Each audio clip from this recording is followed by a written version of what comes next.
Board exam शुरू होने वाले हैं और ये समय है परीक्षा के लिए अपनी तैयारियों को और मजबूत बनाने का। लगभग सभी स्टूडेंट्स बोर्ड एग्जाम में सफलता हासिल करने के लिए बहुत मेहनत करते हैं। सभी सब्जेक्ट्स की ठीक तरह से प्रैक्टिस करते हैं, लेकिन अक्सर ऐसा होता है कि परीक्षा के दिन या उससे पहले वो काफी तनाव में आ जाते हैं, बहुत स्ट्रेस लेने लगते हैं, जिसके कारण अच्छी तैयारी होने के बावजूद भी वो सही तरीके से अपना क्वेश्चन पेपर सॉल्व नहीं कर पाते। दरअसल परीक्षा के दौरान होने वाला ये तनाव स्वाभाविक है। इसके लिए जरूरी है तो बस परीक्षा की तैयारी के साथ साथ परीक्षा के अहम दिन के लिए खुद को सही तरीके से तैयार करना, ताकि आप सही रणनीति को सही जगह इस्तेमाल कर खुद को स्ट्रेस फ्री रखकर अपना पेपर सही तरह से लिख सके और परीक्षा में बेहतरीन परिणाम हासिल कर सके।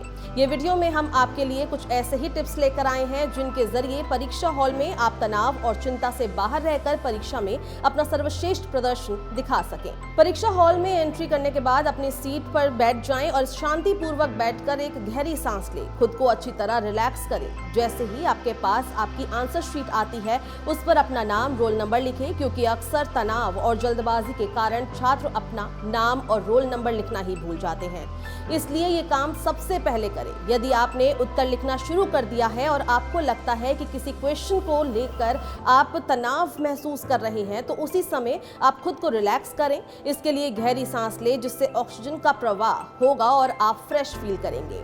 आपको तनाव को ये कम करने में काफी मददगार भी साबित होगा। क्वेश्चन पेपर मिलते ही सबसे पहले पूरे क्वेश्चन पेपर को सही तरह से देख लें, ताकि आपको ये पता चल जाए कि प्रश्न पत्र कैसा है, आपको किस टॉपिक पर कितना समय देना है। अब पूरे प्रश्न पत्र को पढ़ने के बाद सबसे पहले उन प्रश्नों के उत्तर लिखना शुरू कर दें जिनको लेकर आप पूरे कॉन्फिडेंट हैं। ये जरूरी नहीं है कि आप एक सार में ही वो पूरा उत्तर लिख दें। यदि उत्तर लिखते समय किसी प्रश्न को लेकर कोई भी सवाल आपके मन में आता है, तो आप सीधा इंस्ट्रक्टर से उस प्रश्न को लेकर चर्चा कर सकते हैं।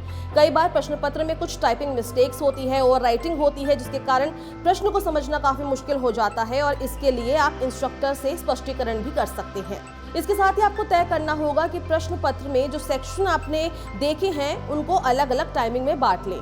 सुनिश्चित कर लें कि आप अपने उसी समय के अंतराल में सभी प्रश्नों को या सेक्शन को हल करें। अपने निर्धारित समय पर ही प्रश्नों को हल करेंगे, ताकि दूसरे प्रश्नों या सेक्शन को भी आप उतना ही समय दे पाएंगे जो आपने तय किया है।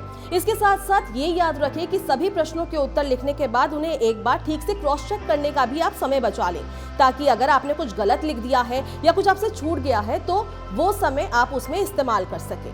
सभी मल्टीपल चॉइस क्वेश्चन को भी सही तरीके से पढ़ें, उनके विकल्पों को देखें, प्रश्नों को पहले रफ में हल कर लें। यदि आपको किसी विकल्प को देखकर ही लगता है कि वो सही उत्तर नहीं है, तो आप उसे कंसिडर ही ना करें, बल्कि बाकी जो विकल्प आपके सामने हैं उनको ध्यान में रखते हुए प्रश्नों को हल करें।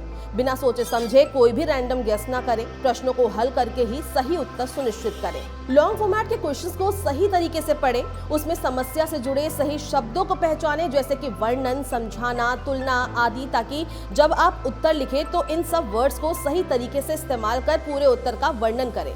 मुख्य बिंदु को खास तौर में हाईलाइट करें। इसके साथ ही ये भी ध्यान दें कि आपके प्रश्न के अनुरूप ही आपके आंसर हैं। अपने आसपास दूसरे छात्रों के कारण अपना कंसंट्रेशन यानी ध्यान खराब ना होने दें। यदि आपको किसी छात्र की वजह से परेशानी हो रही है, तो वहां मौजूद इंस्ट्रक्टर को इसकी जानकारी दे दें, ताकि वो आपकी परेशानी का हल निकाल सके। एग्जाम हॉल में ऐसा भी होता है कि कई छात्र टाइम से पहले ही अपने प्रश्न पत्र को हल कर देते हैं और चले जाते हैं। इस कारण खुद को तनाव में ना लाएं, खुद पर भरोसा रखें और अपनी बनाई हुई रणनीति के जरिए ही अपनी परीक्षा लिखें। हम उम्मीद करते हैं कि इस वीडियो में बताए गए सभी टिप्स का अगर आप सही तरीके से पालन करेंगे, तो आसानी से आप तनाव मुक्त होकर बेहतरीन परीक्षा दे सकेंगे और अच्छे मार्क्स प्राप्त कर सकते हैं। आखिरकार ये आपकी पूरे साल की कड़ी मेहनत है और परिश्रम का सवाल है। जागरण जोश की तरफ से ऑल द बेस्ट।